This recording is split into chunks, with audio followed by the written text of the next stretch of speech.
Hello and welcome to BTVi. I'm Sriram Iyer. This is part of our special series 1100 Days of Modi, where we take stock of the policies and project where India might be headed. And believe it or not, the future seems brighter than ever. We're talking about India's digital leap.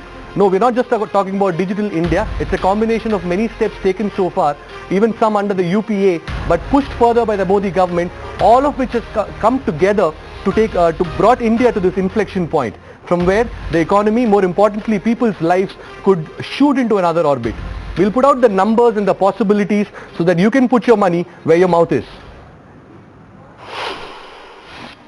I dream of a digital India where 1.2 billion connected Indians drive innovation.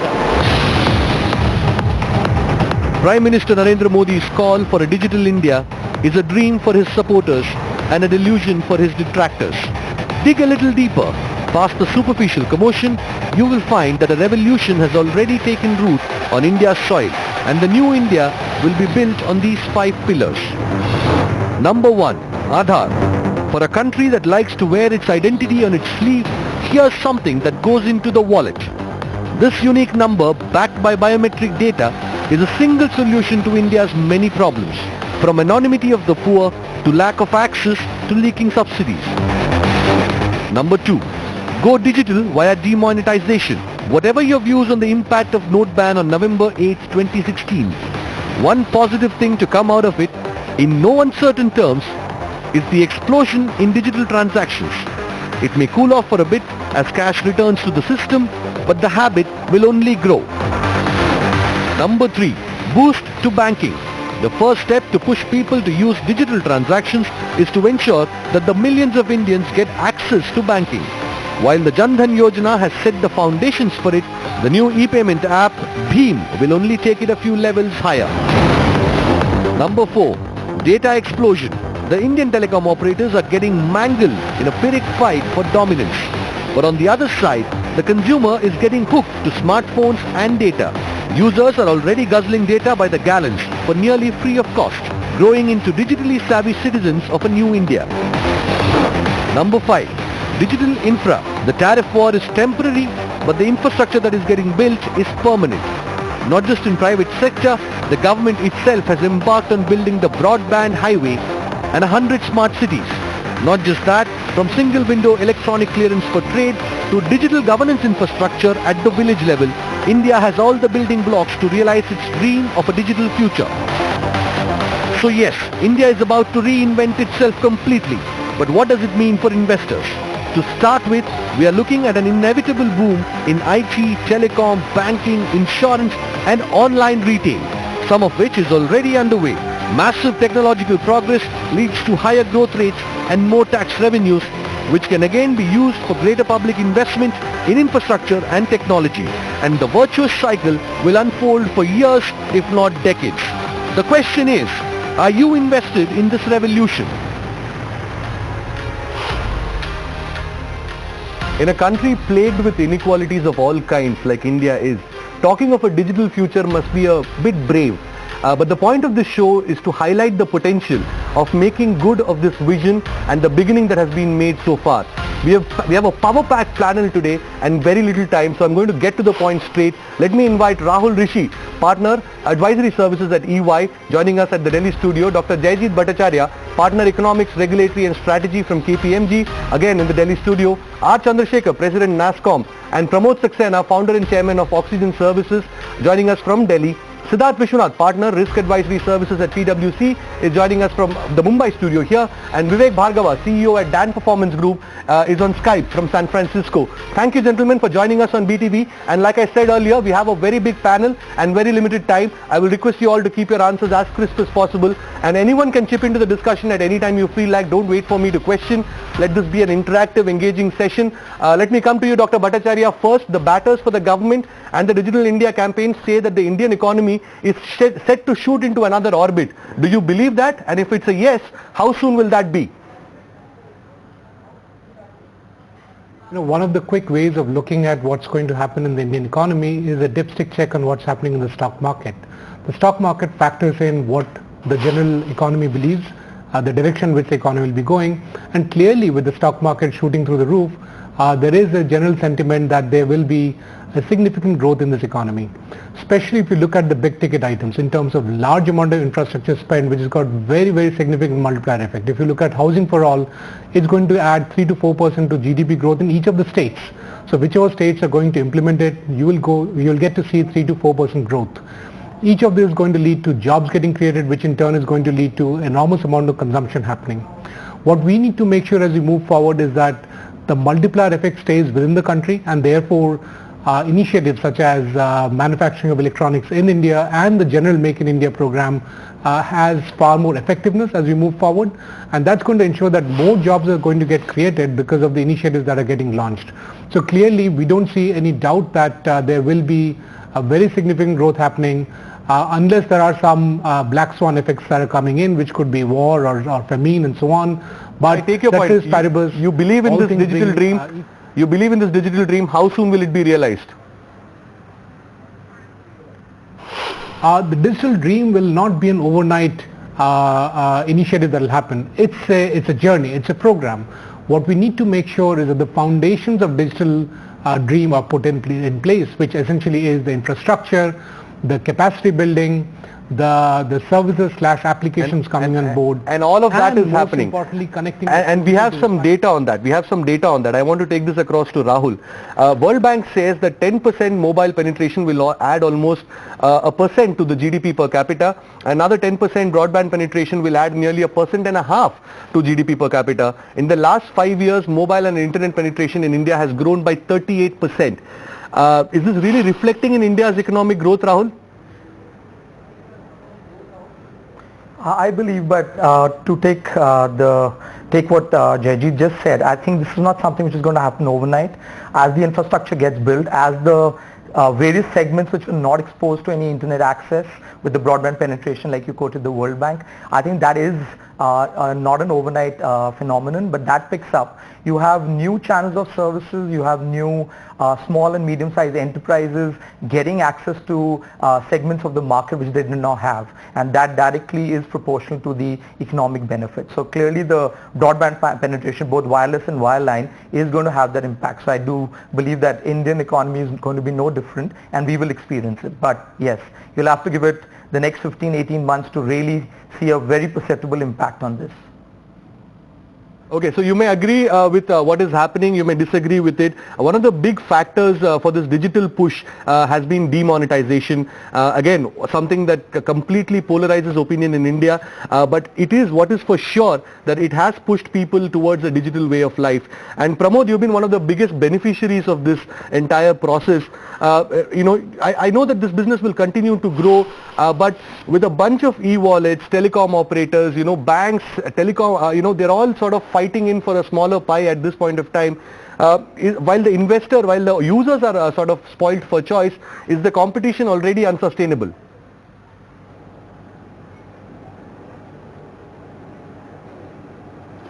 Well, I think the competition is building up for the users' benefit. The enablers have been put in place, and clearly what has been laid out during the demonetization by giving users choice of different payment modes, and Aadhaar becoming center stage with not just mobile wallet but also enablement for point of sales through Aadhaar for payment systems, and BHIM and UPI and what have you, the innovation that NPCI has pushed. I think all of these are pointers for a very healthy growth of digital payment systems and digital banking. And it's only a matter of time that people will become more comfortable and find it very convenient to use the digital payment methods and resort to digital banking using mobile phones as the penetration of smartphone is growing. So there is clearly a runway ahead of us for a very exciting digital payments future.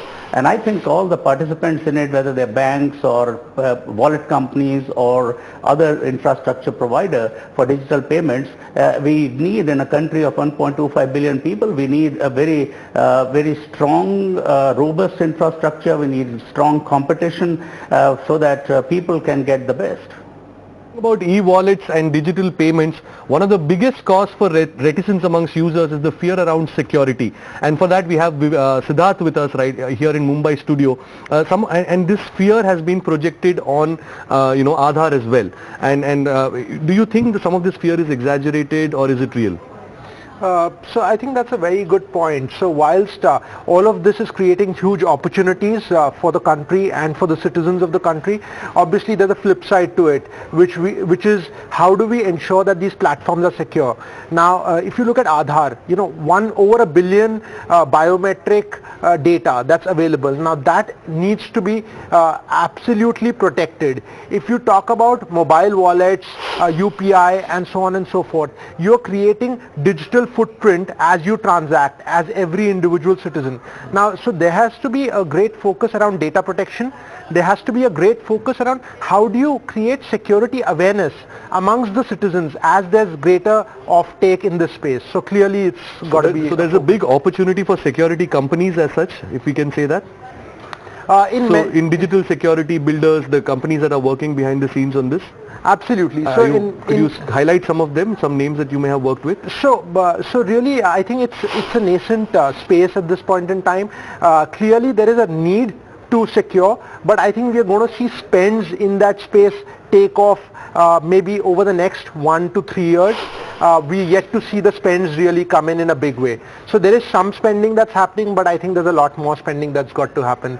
And all of this sort of is pivoting from the usage of data. The explosion that has happened in India in the last 5 years, or in the last 3 years, the data usage in India has jumped 5 times over. And only last year we saw 4G break ground, and look at that graphic, it will tell you the kind of skew that is there in 4G usage. I mean, it's nearly 3 times that of 2G and clearly nearly double that of 3G usage, and that's the kind of explosion that we are seeing. Vivek, let me come to you because you are someone who has a stake in this. Are you happy with the for this kind of consumption to grow and for videos and interactive content to work, to sort of scale the next level?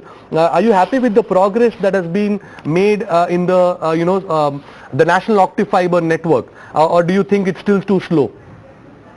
No, I think the progress has been wonderful. In fact, the last 10 years ago, Indian IT companies had a huge competitive advantage in the world. For the last 10 years, if you take, a lot of unicorns were created all over the world. India was missing out on that. I think the first thing that has happened in digital is that whether it's Paytm, whether it's Ola, whether it's Flipkart, a lot of unicorns are being created in India and they're going to grow exponentially. Secondly, I think the consumption, obviously, today, I think the bandwidth consumption because of some of the telecom operators like Jio has almost quadrupled, become 10x in the last few months. In fact, I got a broadband at home with 100 Mbps per second. I'm consuming more than 150 GB per month without even realizing it. So you watch a 4K movie, the consumption and the advertising that you get is just unbelievable. It means now I can understand the impact of TV when you watch a television ad on 4K because it's a fully immersive experience. So I think the whole, again, I represent the advertising industry. Two things that's doing, the digitization is doing for it. First thing is doing is, it's sort of giving the enterprises a level playing field with the SMBs, because now everybody is working in similar platforms. And that enterprises are the ones who advertise. So I feel that the advertising industry is going to grow exponentially because of this whole digital wave that is sweeping India. No, but the one of the things that is often said, Vivek, is that people really don't know how to make money from this digital content. Has that been answered for good? I think the answers were good, right? So basically, if you ask me, right, even if you take any publishing industry, you sell a newspaper for 2 rupees, it costs 11 rupees to distribute and manufacture. Rest of it comes from advertising. The digital industry actually has a lot more monetization options. Because if you take digital industry, there's monetization on data, there's monetization on advertising, there's monetization on subscription services. Look at the subscriptions that people are doing now in terms of buying apps or subscribing to Hotstar kind of premium services. I'm paying for Netflix. So if you just take Netflix, Hotstar and all the Amazon Prime videos, etc., people are beginning to subscribe for it. It's a matter of time. Once you get addicted to this, then you're going to start subscribing it. So the digital monetization in most countries now is to this point, and it's starting off as free, but in most countries it's become paid and then consumers continue to pay for it. I expect the same thing to happen in India. So what happens to the old media houses? What happens to journalists like us and other content providers? See, I think the best thing is, right, you're not in the conventional media television business. You're in the content business.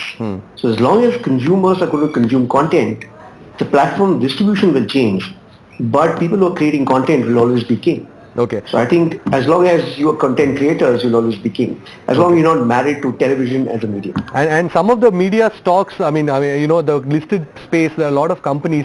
Do you think they have reinvented themselves in a way that they have embraced the new age technology?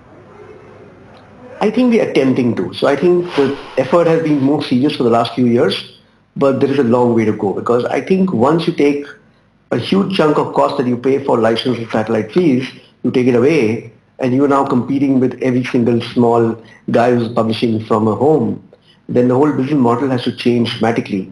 So that change is yet to happen, but I think there is going to be a lot of disruption in this industry for sure, but I think the future is very exciting. That's just one leg of it. Media is just one leg of it, though it is one of the things that gets highlighted most when we talk about, digital enterprise, the e-commerce and, all the content companies that are there, Netflix and Amazon are household names now in urban India. But we have to go back to some of the old school industries that have benefited from this digital drive, and that is what I want to highlight now for our viewers before I take it to the next guest.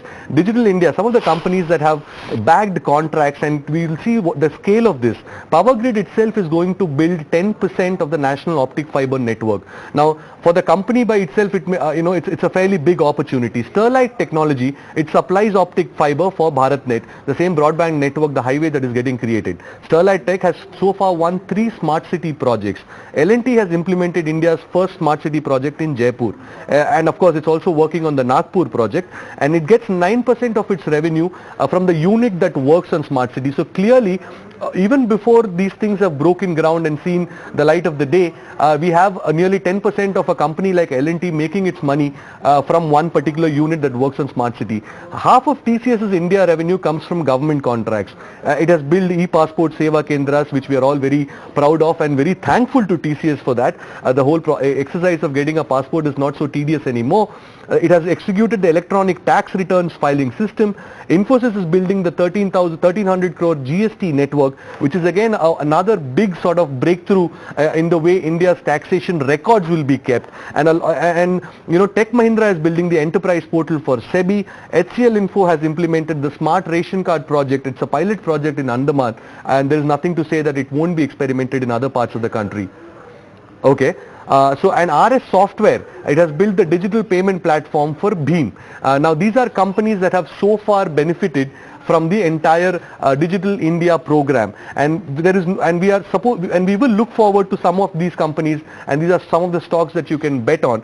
Going forward, one of the big questions is, as Hugh Laurie in Tomorrowland says, that we live in a world where there is an explosion of obesity and starvation, and I don't know how strange is that. So, in a country like India where there is such great gaps in education, particularly in access to education, do you think is India ready to embrace the digital dream, Siddharth? So I think that's a very valid question. The question is India ready to embrace digital India?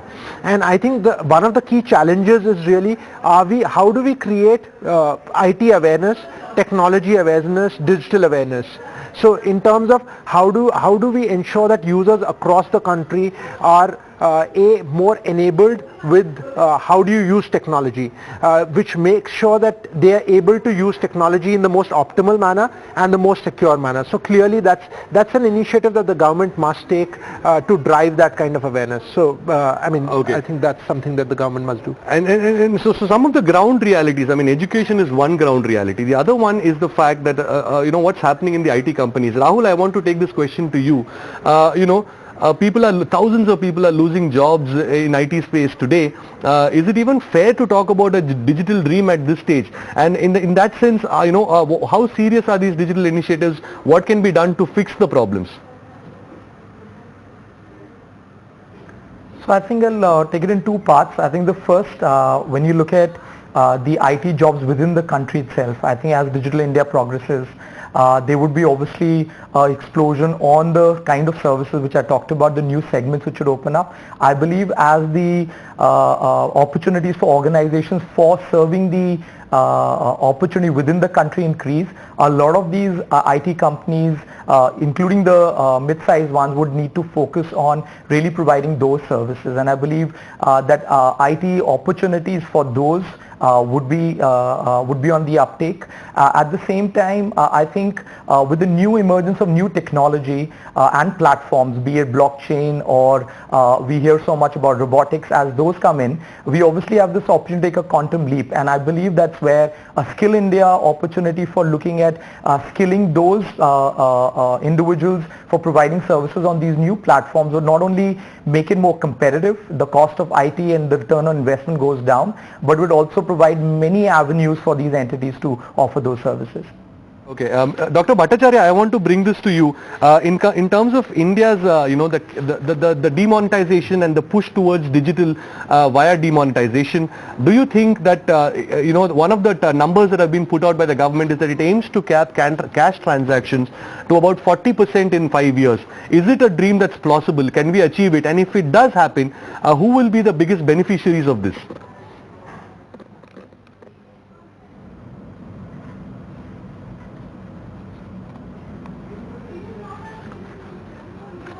Dr. Bhattacharya, this question was for you.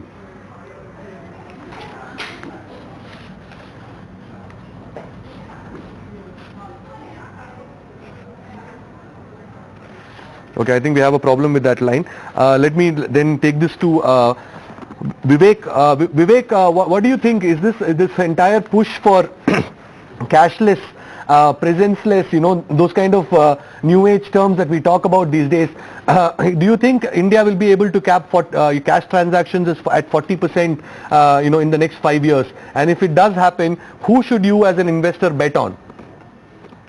So I think this is possible because my whole consumption habits in the last 6 months itself has changed dramatically, because today I play table tennis, I pay my coach through electronic mechanisms rather than giving him cash. A lot of our help at home is now started using digital payments. Even my drivers, when he's going to a toll naka or he's going for parking, he's using digital payments. So I think that shift is already happening. I think consumption of cash as compared to what it was before November has definitely changed. The benefits actually across the sector. I feel that this benefits are going to come where when government is giving some subsidies, it goes to the right person, it goes into his bank account, and then getting it back from him is impossible. So I think that takes a lot of pilferage out, which helps the economy. A lot of large enterprises now will get a level playing field with SMBs, which I mentioned earlier. So basically, these are the enterprises who are listed. So a lot of mid-sector companies now will grow, and I think there is a clear benefit that will help the stock market. I think India as a whole becomes digital. It can actually then create a lot of digital icons, because of the other thing is the data is the new oil. So the biggest benefit of digitization is that you get data across every single vertical, every single industry, and that data can be used in many ways for monetization. So even just now today, right, when you talk about all the people who deposited monies, the income tax thing, so if a lawyer or a doctor or a restaurant has filed a certain amount of tax this year and next year, now what happens, you have a trend across every single restaurant in the city. You can actually predict what is the kind of money each person makes. So from a taxation point of view, that data is invaluable when you actually want to ascertain what is the actual income of that person. So I think the biggest benefit of demonetization is going to produce data for the country, and data is a new oil. And that monetization is going to help the government and the country in a very, very big, large way. Okay, so I actually want to take this question to Mr. Saxena. Mr. Pramod Saxena, you are a big beneficiary of this. Do you see this 40% as a feasible target? And of course, is the industry prepared to sort of make the most out of it?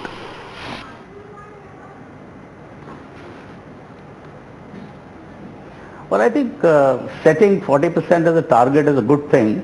However, one has to realize that in order for this level of data penetration and digital transactions to be achieved, there is a lot more that needs to be done at the grassroots level.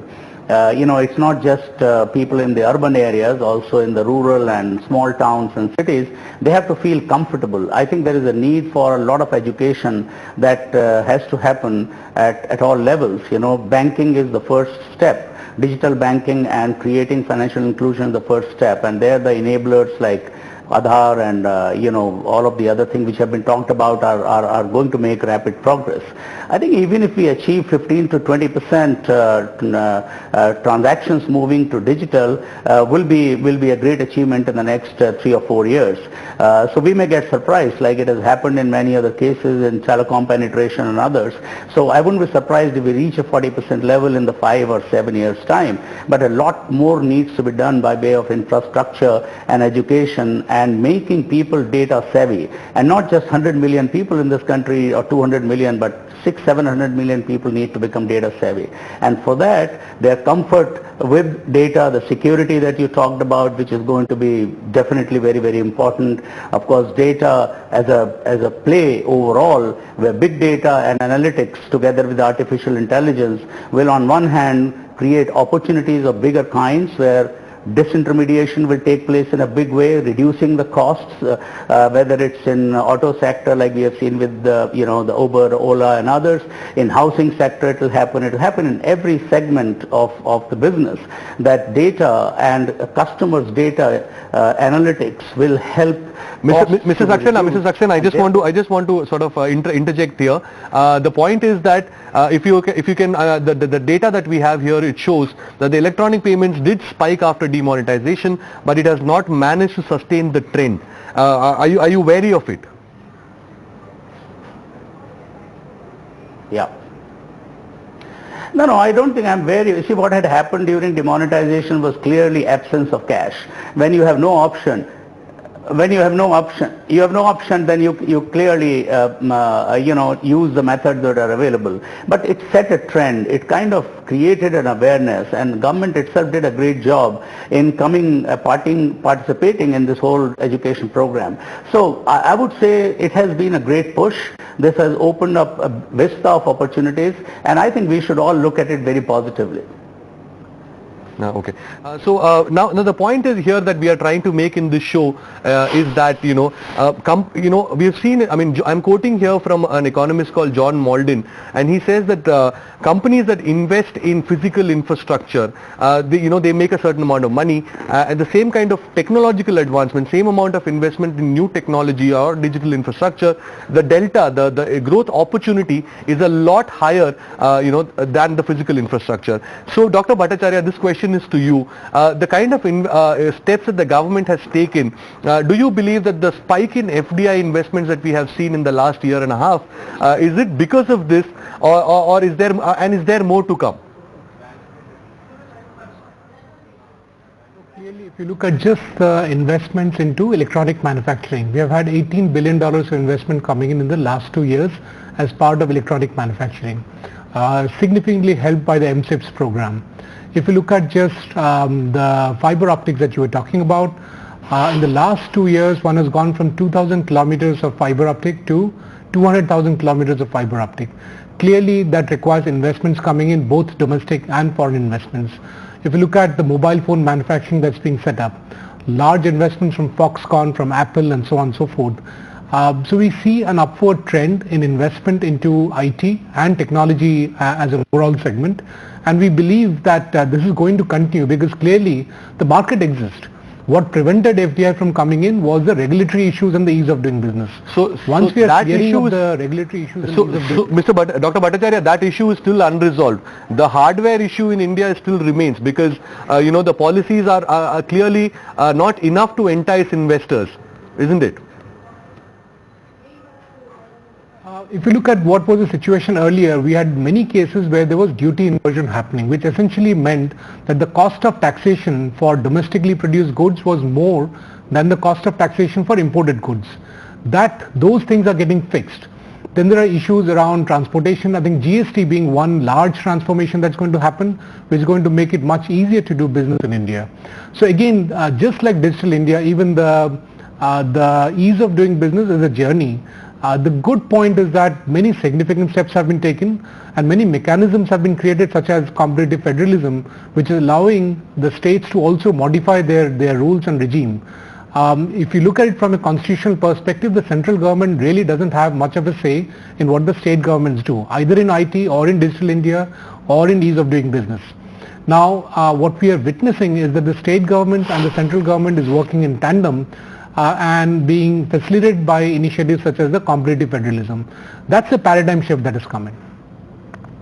Okay, that I take that point. There is a paradigm shift. The GST might change, might resolve some of the issues that the hardware manufacturing and the technological, the hurdles that we have witnessing here in India, it might get resolved. Siddharth, I want to bring this last word to you.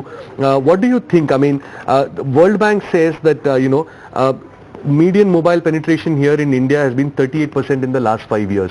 How much higher can it go? And in that sense, what is the opportunity for sectors like telecom or any of the other related sectors? Sure. So I think in terms of mobile penetration, if you look at from an India perspective, it's grown phenomenally. It's been an exponential growth track. I think what's important is to look at what is going to be the smartphone penetration. So whilst mobile penetration story has been there, okay, I think smartphone penetration, and therefore that is what's going to drive the digital India, the true digital India dream. Whether it is the cashless economy and therefore the digital payments platform or content consumption, I think that's what we need to keenly watch and look at how the government as well as the private sector drives that entire penetration through. And what about Aadhaar? I mean, has Aadhaar, the rollout has happened. What is the next step in pushing Aadhaar and making it, what shape or form can this Aadhaar revolution take? Sure.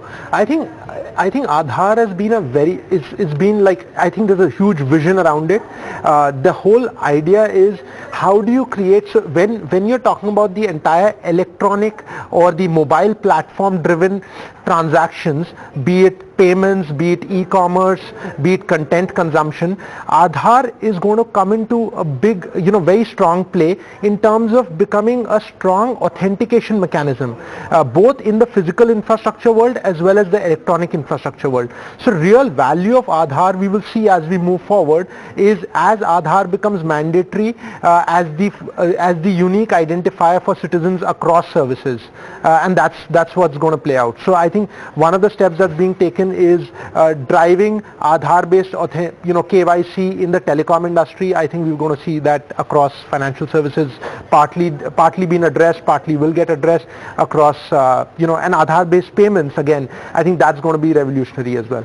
Okay, with that we're completely timed out on this special telecast, the India's digital leap. What I want to say here is the reason why we are doing this show. Like we started with saying that you might disagree or agree with demonetization. You might agree or disagree with Aadhaar being imposed on you, tying up with your tax returns. But some of these things are already underway. Some of these things you probably will have to live with in the near future or at least for a very long time to come. I would believe these have been rolled out. The question then is, how do you make the most of it? Now the point here is, where do you invest and what are the opportunities that are available to you in this new age digital economy that India is sort of dreaming for, and is India really ready for it? What are the steps that the government have to take? This debate is far from over. We will continue to get our experts and discuss all of this and a lot more, but for now it's a pause on this debate. Thank you for watching. This is Sriram Iyer signing off.